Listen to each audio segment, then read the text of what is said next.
Alright, today we're going to be doing a problem on what is the maximum power that a shaft can transmit with a specific factor of safety and rotational speed. We'll be using maximum shear stress theory for this, and given that our shaft will rotate at 5,000 RPM and that we have a factor of safety of 2, how much power, so torque, times the rotational speed, are we able to transmit? So to find our power, we first need to find our torque, and that's given by shear stress is equal to torque times your outer radius divided by your second moment area. Here we've got our main equation, maximum shear stress for rotating bodies. We have torque times our radius divided by our second moment area. And here's our formula for second moment areas of cylinders, which is what we have. Well, we're going to use maximum shear stress theory, which is the minimum yield strength divided by twice the factor of safety. And we're going to solve for torque in this equation.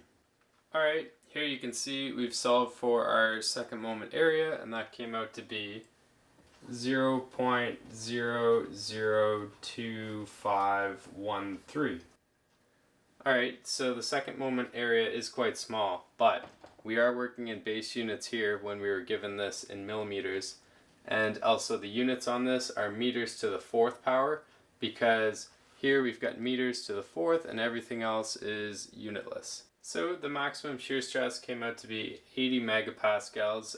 Alright, I've just rearranged our main equation to solve for the torque, and now we're going to substitute these values, and this is our second last step. Alright, substituting that into our equation, we get our torque to be just about 1,000,000 Newton meters, and the units work out nicely to Newton meters because we have newtons per meter squared divided by a meter, and on our numerator we have meters to the fourth. Alright, real quick, the last thing we have to do before we solve for power is convert our rotations per minute to radians per second, and that's just 60 divided by 2 pi. Alright, so we get just under 48,000 radians per second. Alright, this answer is huge. Obviously this isn't based on anything in this world. We've got something spinning at 5,000 rotations per minute and then also transmitting basically 1,000,000 Newton meters of torque at the same time. But how would we round this answer if we wanted to keep it? Well, we were given our minimum yield strength, 320 megapascals, 400 millimeters, 5,000 rotations per minute. Alright, here's how I would report my final answer, 48 gigawatts.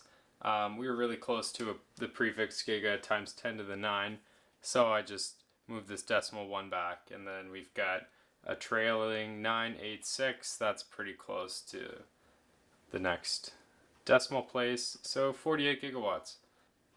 Alright, thanks for watching. This was just an example for the process. The numbers were all made up. But hopefully you learned something. Have a good day. Bye.